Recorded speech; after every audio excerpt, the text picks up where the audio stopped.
is here in person. So if Mike, you want to go ahead and get started? Yeah, Caroline, what do you feel like prevented you guys from kind of getting in a rhythm for maybe the first 2.5 quarters there before you kind of took over?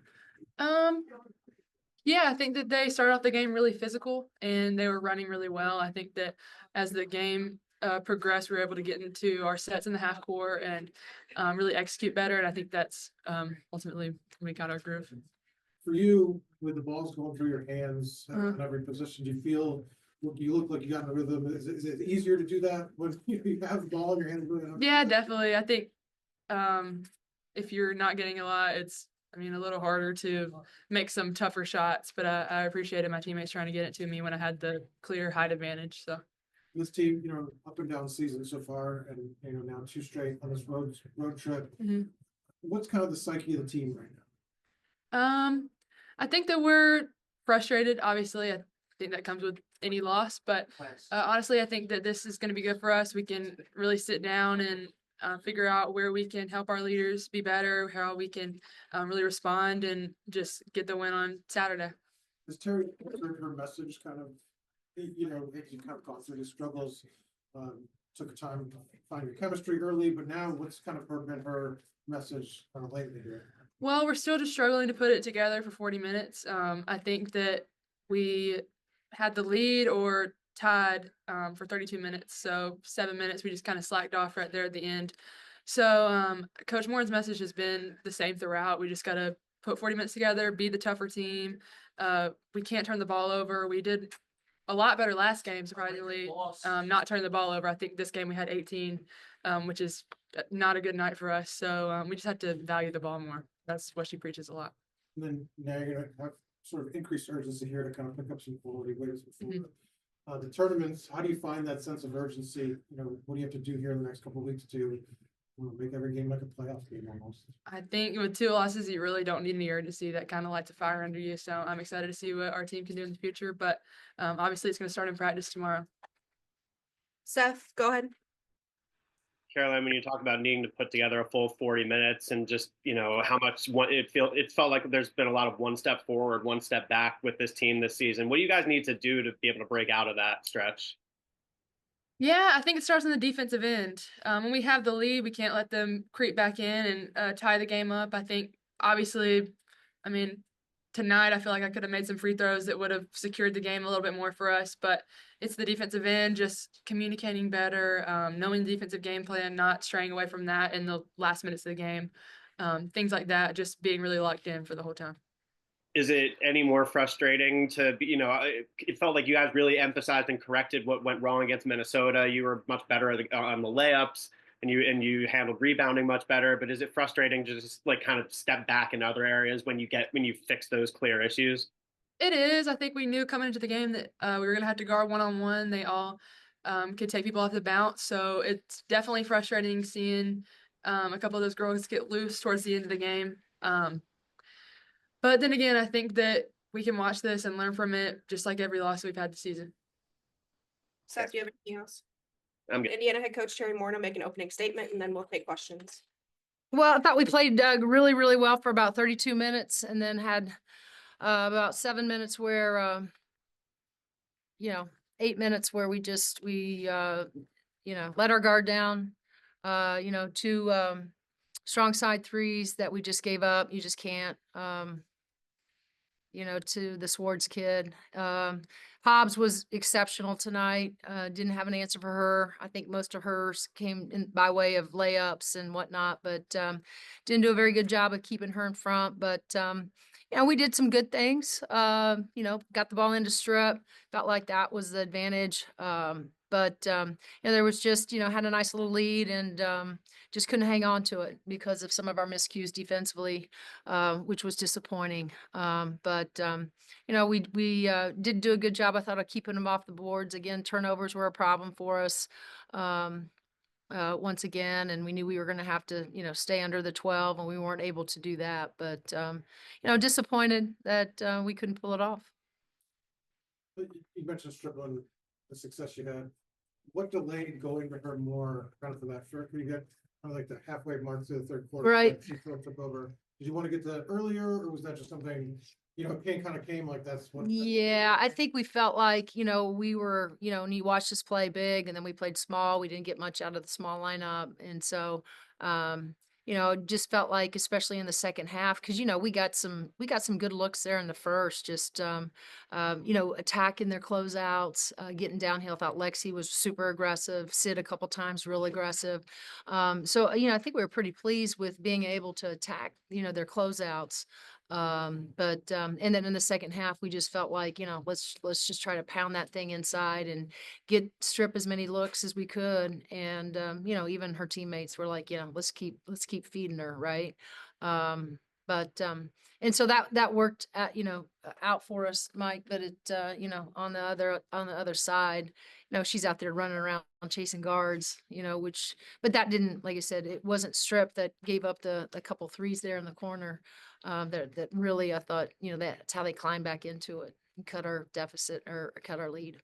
These last two losses kind of make this stretch now, especially with three ranked opponents coming up in those two games against Purdue. Must-win type of playoff games. Right. Carolyn said, she hopes this lights a fire. How do you kind of find? Do you just now hope that they find the urgency? Like, you don't have to tell them, right? I mean, Yeah. what do you do to try to find that fire? Yeah, I mean, like I said, it's disappointing. I hope they can find it. Within themselves. I hope they can find it. You know, collectively as a team. I can tell you this: there's nobody that wants to win any more than Sid Parrish, Chloe Moore McNeil, and Caroline Striplin, and also I'll throw Shay and Lexi in there. I mean, those kids battled, and they battled hard, and it bothers them. I mean, they're still in that locker room. It really bothers them, and I wish we could have got to the finish line tonight with a nice win, but I don't know that there's a fire that needs to be lit. I just, think we understand what's ahead of us and we gotta try to get back on track. Do you feel like this team has not maybe played this potentially, even though, you knew this was going to be kind of a transition here? From a coaching perspective, how tough is that? I mean, I think you're talking against the Minnesota game, like if you knew how to stop it, you would. Yeah, But like how frustrating when you're like looking at the tape and you see Right. the talent you got. yeah, it's tough because, as I mentioned to them, I mean, I think what makes it even more difficult is because it's, how we're coming up short is with veterans, right? And I feel like we've continued to make the same mistakes inside of games, and that's been very, very frustrating. We've watched so much film with them, just the inconsistency, in our pieces. Some nights we shoot it well, some nights we don't. Some of them go on stretches where they don't shoot it well for 3 or 4 games, and then might have a great game, and then go back to, those stretches. And so it's been the inconsistency that's been the most difficult thing. Because, the last 4 or 5 years, I think that's one of the things that we've kind of has set us apart. We've been so consistent in the way we show up and, especially from an offensive perspective. And maybe some of that was McKenzie, probably a lot of it was Mac, but, Sarah and just, having players that, we were so balanced, just being able to throw that thing inside and, get good looks on the outside as well. So if there's anything, that's been the most frustrating piece. In terms of like, you haven't had your back against the wall sort of during the regular season in recent years. Right. Been playing Yeah. So it's sense of strength. Yeah. Higher up in the conference. Do you take time to think about how to approach a team when now that you're kind of facing something different? Like, Yeah. I mean, I think we've tried as a staff. I mean, I've tried everything, and part of our jobs, right, is psychologists at times, right? Trying to figure out what buttons to push, hard film sessions, but we also don't want them to lose their edge. We also don't want them to feel defeated because we have seen moments in games, when I think about Nebraska, I think about, even the third quarter in Rutgers, and there's been others, right? But those are most recent where we've played really well. We've looked like, all right, we're trending, we're starting, and I've used that word, we're trending in the right, and then we decide, like, we take a couple steps forward and then go back. And so, again, we just, nothing's really changed as far as our preparation and how we go about helping them, strategizing, all of it. It's just, you know, we got to make sure we continue to teach them and they improve. Hopefully they see their mistakes, they learn their lessons. But also make sure that we're pouring into them. But they also need to pour into each other, right? It can only go so far, you know, that we believe in them. We're trying to give them confidence, but it takes all of them to pour into one another. And you know, we have more of those that are doing that, some of them that aren't, and we got to figure that piece of it out because you know, they need each other, right? Because we don't have those one-on-one players that can go get buckets. Like I told him, it's like we have to execute both offensively, defensively as a unit collectively because we're not one-on-one. We're much better, you know, when we play together and we rely on each other, and we're about one another. And so, you know, that's the message that I continue to tell them, you know, day in and day out. We'll go to Zoom. Seth, go ahead. Yeah, Terry, I want to backtrack to something you just said before when you're, talking about just everything, and you say that you tried everything. Just, I know you'd only say so much here, but maybe what are some of the things you've been trying, throughout the season, maybe that have been different than in the past with your team as the season's gone along? And what about those kind of coaching points do you feel like hasn't been hitting home the same way it did in the past? Well, I mean, I think clearly been very inconsistent with how we value the ball. You know, we've been inconsistent at times with being able to rebound the ball. You know, I think that, you know, we've had moments where we've had some, you know, we have a lot of rules defensively in our system, and the one of them is that we never, ever, ever, ever leave strong side. We just don't. That strong side corner, that shot. And we've continued to do that throughout the year. And like tonight, you know, we have a nice little lead. Lex gives up one, Sid Parrish gives up one. Like, you just can't do that. You just can't. Not when you have a lead, not when you're playing against a team like Michigan. You know, Swords was hot in that last quarter, and how you lose her, you know, is just you know, one is unacceptable, but there's just, again, you know, like just those slippages that, again, the game's not perfect. We're not going to play perfect, but when you put yourself in a position to win a game, you can't let those types of mistakes beat you. I mean, the ball might fall, crazy things happen, but when your principles are pretty steadfast and, hey, we don't do this. We don't do this from day one, and we do it twice going down the stretch. That's very, very frustrating. And so they had to hear that again tonight. It's like, we can't keep making the same mistakes over and over again. 18 turnovers is too many.